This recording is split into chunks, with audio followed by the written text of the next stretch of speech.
Kanakpur part 2 বঙ্করাম লেনে আজকে গৈরিক ভারত দ্বারা আয়োজিত হনুমান জয়ন্তী উপলক্ষে এই যে বৈঠক, ঘরোয়া বৈঠক, এই বৈঠকে সবাইকে আমার আন্তরিক নমস্কার, শুভেচ্ছা।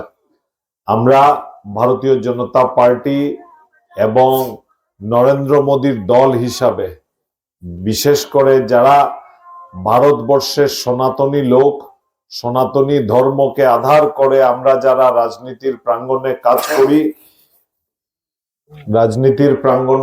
কাজ করি তাদের জন্য আজকের এই দিন অত্যন্ত গুরুত্বপূর্ণ। আজকে হনুমান জয়ন্তী এবং হনুমান এইরকম একজন আমাদের বলবো দেবতা ছিলেন, যিনি রামের নাম উচ্চারণ হলেই সঙ্গে সঙ্গে যার নাম উচ্চারণ হয় রাম আর হনুমান। রামের অন্ধ ভক্ত, এরকম ভাবে প্রচলিত রামায়ণের যে গল্পগুলো আছে,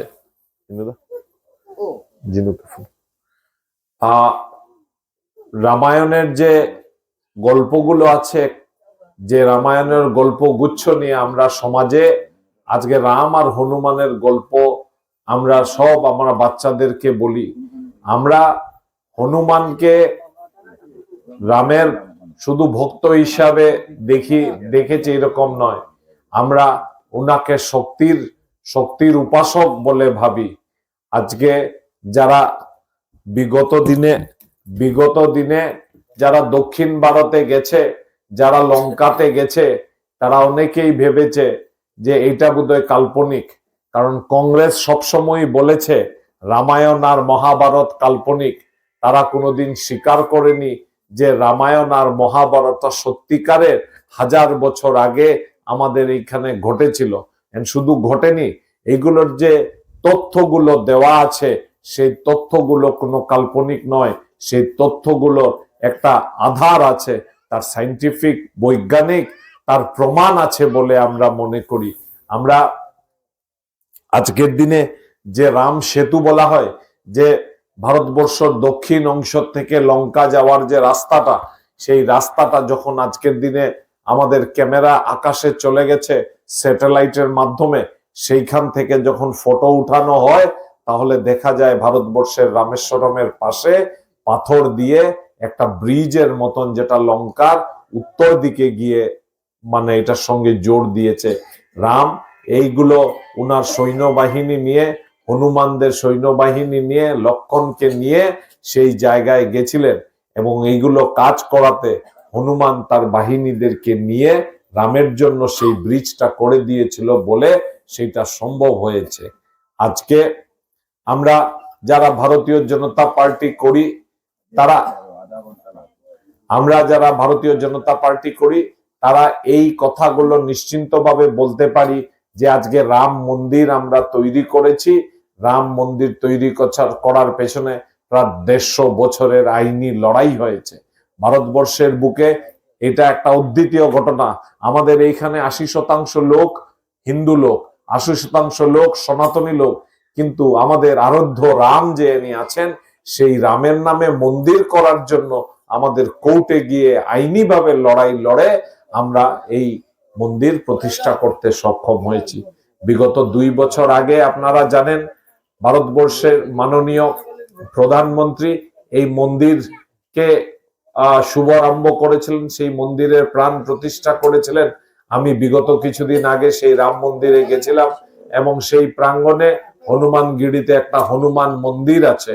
এই হনুমানগিরিতে একটা মন্দিরেও আমরা অযোধ্যাতে আজকে রামকে যেরকম আরাধ্য করা হয়, হনুমানকেও ঠিক সেইভাবে আরাধ্য করা হয়। হনুমানকেও সেই ভারতবর্ষের সনাতনী ধর্মাবলম্বী লোক যারা আছেন তারা হনুমানকেও পুজো করেন এবং এটা নিশ্চিন্ত যারা আমরা সনাতনী আছি, আমরা আরো 2 জন আমরা ভগবানকে পূজা করি, কিন্তু সেই যে ভগবানের জন্মস্থান, বিশেষ করে কৃষ্ণর জন্মস্থান যেটা মথুরাতে আছে, সেই মথুরাতে কৃষ্ণের জন্মস্থান আজকে একটা ভেঙে সেখানে পাশে একটা কি বলে সেটাকে একটা মসজিদ হয়ে গেছে এবং সেইখানেও একটা বিশাল বড় লড়াই চলছে। এই লড়াই আইনিভাবে যাতে না হয়, সেটা যদি দুই ধর্ম অবলম্বী লোক, বিশেষ করে হিন্দু আর মুসলমানের মধ্যে যদি সমঝোতা হয়ে যায় তাহলে ভালো, যদি না হয় সেই কৃষ্ণর জন্মস্থানকেও পুনরুদ্ধার করে সেইখানে বৈভ কৃষ্ণর জন্মস্থানে একটা কৃষ্ণের জন্য মন্দির একটা আরম্ভ করতে লাগবে। আপনারা দেখেছেন, আপনারা বেনারসে গেছেন, যারা বেনারসে গেছেন তারা কাশী বিশ্বনাথ দেখেছেন, যেখানে শিবের মন্দির আছে। সেই শিবের মন্দির কাশী বিশ্বনাথেও আমরা দেখেছি যে বিশ্বনাথের মন্দিরকে ভেঙে ঔরঙ্গজেব সেইখানে একটা জ্ঞানবাপী মসজিদ বানিয়েছেন। আপনি যদি সেই জ্ঞানবাপী মসজিদকে দেখেন তাহলে এখনো দেখবেন সেই জ্ঞানবাপী মসজিদ, সেই জ্ঞানবাপী মসজিদের পাশে নন্দীটাকে ভেঙে আমাদের শিবের যে আমাদের গরু ছিল, বাহন ছিল, সেই বাহনকেও সারা ভেঙে মূর্তিকে সেই এই মসজিদের পাশে রেখেছে। তো আমরা আজকের দিনে আমরা জানি যে এই যে তিন আরাধ্য আমাদের পুরুষ আছেন, তিন আরাধ্য আমাদের দেবতা আছেন। রাম মন্দির উদ্ধার হয়েছে, কৃষ্ণর জন্মস্থান উদ্ধার হয়নি, কাশী বিশ্বনাথ উদ্ধার হয়নি। আমাদের গৈরিক ভারতের এই আন্দোলন আমাদের চলতে থাকবে। দেশের সনাতনীদের যে জায়গা আছে, ৮০-৮৫% লোক আজকে দেশে সনাতনী হওয়া সত্ত্বেও আমরা বিধর্মী কিছু লোকের সঙ্গে রাজনৈতিক ভাবে লড়াই করতে লাগে। আজকে আমরা যারা সনাতনী, আমরা একটা জিনিস মনে রাখতে লাগবে, যেটা মনে রাখার কাজ হচ্ছে যে আমাদের পরিবার তাড়াতাড়ি বাড়াতে লাগবে। গ্রামাঞ্চলে, শহরতলিতে আমাদের ছেলে মেয়েদের প্রাপ্ত বয়স্ক হয়ে গেলে বিয়ে দিয়ে দিতে হবে এবং তাদেরকে বলতে হবে যে সন্তান বেশি করে করতে হবে। সন্তান সন্ততি যদি বেশি করে করা না যায় তাহলে রাজনৈতিক ক্ষমতা আপনার আমার হাতে আসবে না কোনোদিন। যারা সন্তান সন্ততি বেশি হবে, যেহেতু রাজনীতিতে ভোটের মহত্ব বেশি, যার কাছে বেশি ভোট তার কাছে সরকার থাকবে। এই কথাগুলো আপনাদের উপলব্ধি করতে লাগবে। আজকালকে আমাদের সংঘ, রাষ্ট্রীয় স্বয়ংসেবক সংঘর সরসংঘ চালক মোহন ভাগতজি বিগত কিছু বছর থেকে এই কথাগুলো উপলব্ধি করে জনসমক্ষে এইগুলো কথাগুলো তুলে ধরছে এবং তুলে ধরার ফলে আমাদের হিন্দু সমাজ যেটা আছে, সনাতনী সমাজ যেটা আছে, সেই সমাজ আজকে এইগুলো কথা নিয়ে চিন্তা ভাবনা করছে। না হলে জাপানের যে সোসাইটির মতন আমরা আস্তে আস্তে বিলুপ্ত হয়ে যেতে পারি। জাপানের যে সোসাইটি, সেইখানে বাচ্চা নেই, বাচ্চা জন্মের হার অনেক কম। ছেলে মেয়েদের, জাপানিজদের বিয়ে হয় কিন্তু বিয়ে হওয়ার পরেও তারা ছেলে মেয়ে করতে নারাজ। আমাদেরও যদি এরকম হয়, শিক্ষা দীক্ষা ঠিক আছে, কিন্তু শিক্ষা দীক্ষার ফল এটা উচিত নয় যে আমি পরিবার করব না, আমি একা থাকবো, আমার ছেলে মেয়ে থাকবে না।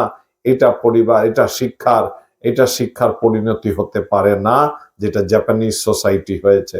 আমাদের সমাজে বিয়ের পরিণয় তো হবে এবং সময় মতো বাচ্চা হওয়া দরকার এবং পর্যাপ্ত পরিমাণে বাচ্চা হওয়া দরকার। ছেলে মেয়েদের বেশি থাকে, ভাই বোন বেশি থাকে, সামাজিক ভাবে এটা একটা সুরক্ষার কারণ।